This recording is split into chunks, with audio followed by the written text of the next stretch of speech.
अगं भाकरी करायला आज कालवण काय केलंय? अहो कालवण अजून करायचंय. अजून कालवण करायचं आहे. होय. मग तवर मी जर काळ्या पावट्याच्या श्रावण जेवढे शेंगा तर घेऊन येतो. अहो काल ते शेंगच कालवण खाल्लायचं हा ना जाण्यातच होय.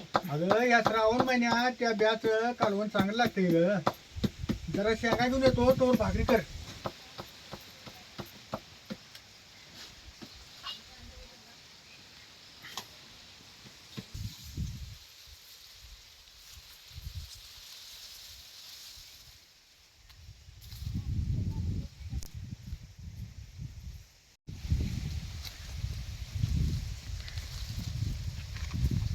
अहो तिकडल्या 15 गुंठ्यात वांगी आणि श्रावण जेवढा केलता तो आता सगळा उलगलाय. तो उलगत यायच्या टायमाला ह्यो चालू व्हावा असा आम्ही ह्या ऊसात श्रावण गावडा केलाय. तरी तो ऊस लावलाय आणि भोंद्यावर ड्रीप आहे त्यानं श्रावण जेवढा टोकलाय. तो बी आता श्रावण जेवढा चांगला निभारून तोडून मार्केटला न्यासारखा असा झालाय. घेवड्याला वसबीत का असना पण बऱ्यापैकी शेंगाला आल्यात.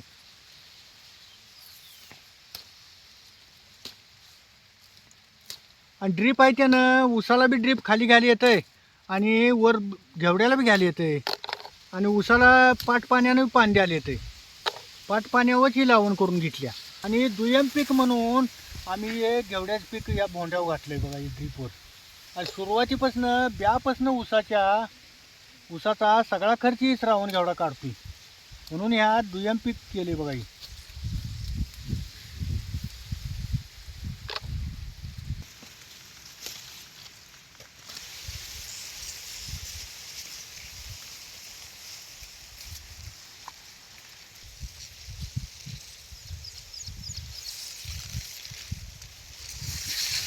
आणि ह्याच्यात सगळ्या शेंगा आता निबर झाल्यात बघा.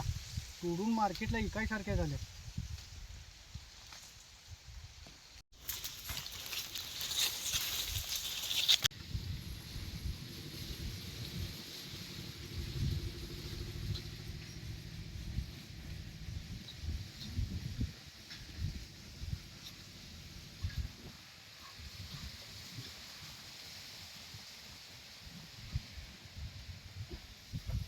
शेंगा चांगले निबर झाले तू अगं शेंगा सगळ्या निबर झाल्यात. उद्या 2-3 माणसं घेऊन पाक वरबडायला पाहिजे. उद्या एक बायका सांगून घेऊ तू. ऊस बी आता भरणीचं मानात जाईल. उगं ट्रॅक्टरनं भरणी होत्या म्हणून एवढ्या मोठ्या ऊसात चालतं या. भाकरी झाल्या असल्या तर दोघं बी सारसार शेंगा सोडून देऊया की ग. अहो झाल्या 2 भाकऱ्या त्या करतो आणि मग सोले दोघे त्यावर सोला तुम्ही.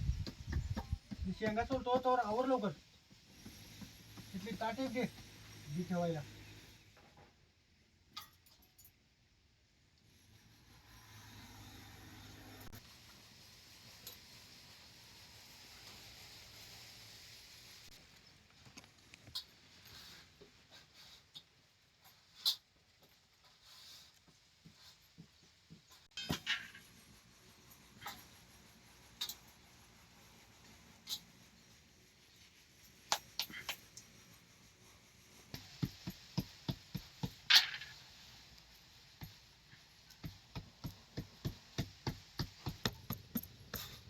आता भाकरी झाल्या त्या.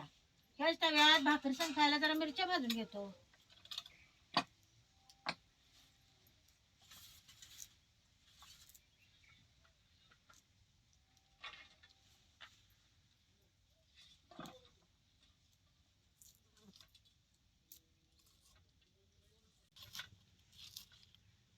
अशा मिरच्या चिरूनच भाजून घ्यायच्या.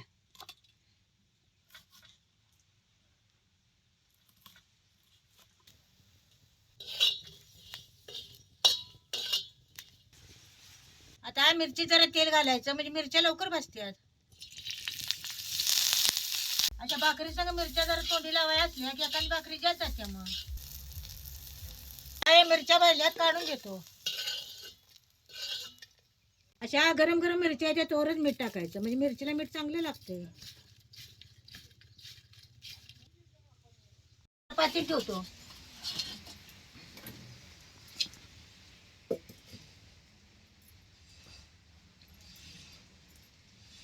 आता याच्यात पाणी ओतायचं.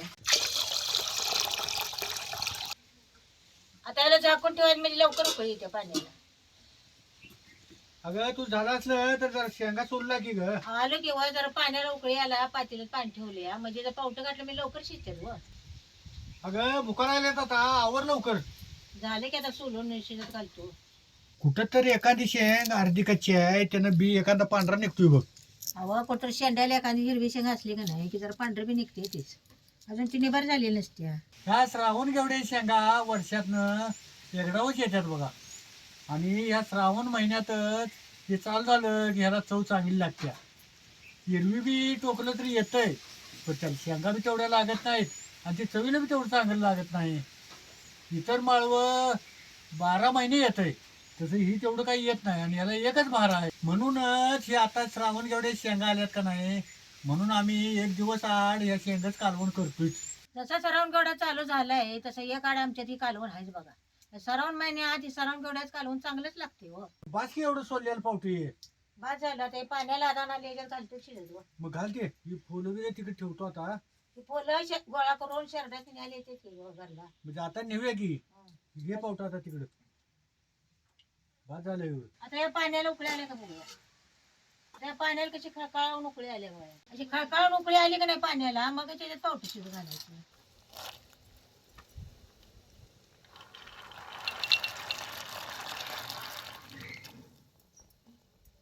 झून झालेलं पावटं असं जरा शिजवून घेऊन त्याचं कालवण करायचं. आणि जरा कवळं असलं का नाही मग जरा खरडून तव्यात केला तर पण चालते कढईत. आता हा पावटं शिजवतो जरा टमाटून लसूण सोलून घे.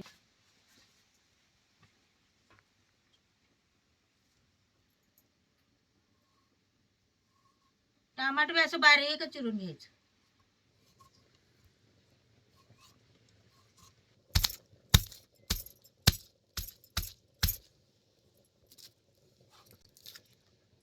पावट्याच्या कालवणाला जर लसूण जास्तच घालायचा. शिजल्यात का बघूया.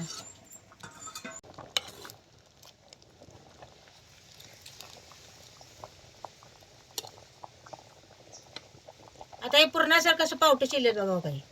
आणि नेबर पावटं होतं त्यानं सगळा पाण्यात ते पावटं शिजेल तसा आर कसा उतरलाय बघा आणि पाणी कसं काळा झालं बघा.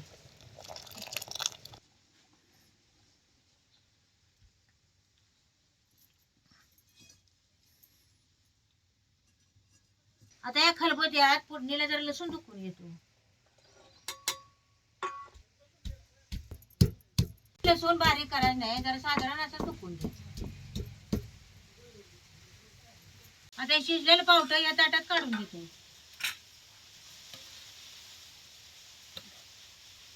असं पाणी निथळून काढायचं. आता कढई चांगली गरम झाली याच्यात तेल वतायचं. तेल चांगलं गरम झाल्यावर 1 चमचा जिरं टाकायचं. हे बारीक चिरलेले टमाटो टमाटो तेलात चांगलं भाजून घ्यायचं. आता ही चेचलेलं लसूण बी तेलात टाकायचं. पावट्याच्या कालवणाला काय बी लय सौदा घालायचा नाही. नुसतं जिऱ्याची लसणाची फोडणी देऊन कालवण करायचं. तिनं हे पावटं शिजवलेलं बघितल्यावर मला आजा आजीची आठवण झाली बघा. आमचा आजा आणि आजी काय करणार, श्रावण महिना लागला की भुईमुगाची शेंगा, असं श्रावण घेवड्याची शेंगा नाही तर वरण्याची शेंगा रानात तोडून आणणार आणि आम्हाला जर चिचून बीट घालून गाडग्यात शिजवून देणार. अहो ती लई भारी लागायचं. आणि ती बी गेलं आणि आमचं आजा आजी बी गेलं. एक अर्धा चमचा हळद बी घालायची. 1 पळी चटणी. चटणी बी त्याला चांगली भाजून घ्यायची म्हणजे कालवण खाताना मिरच्याच लागत नाही. आता हे सगळं त्याला चांगलं भाजले आता ह्याच्यात पावटं घालायचं.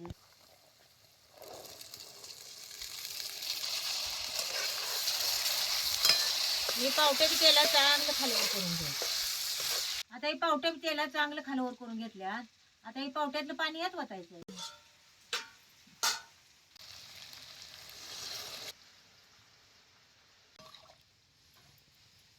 आता या कालवणात जोंधळ्याचं पीठ जरा वैरायचं म्हणजे कालवण चांगलं मिळून येतंय. असं जरा जरा पीठ घालूनच वैरायचं नाहीतर मग इथे गाठी होत्यात.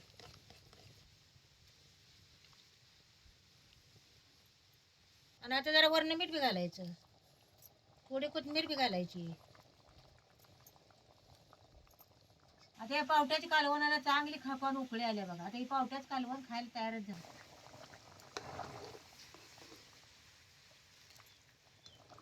बघा हे पावट्याच कालवण कसं मिळून बी आले चांगलं आपलं. आणि कालवणाला कट बी आलाय चांगला बघा.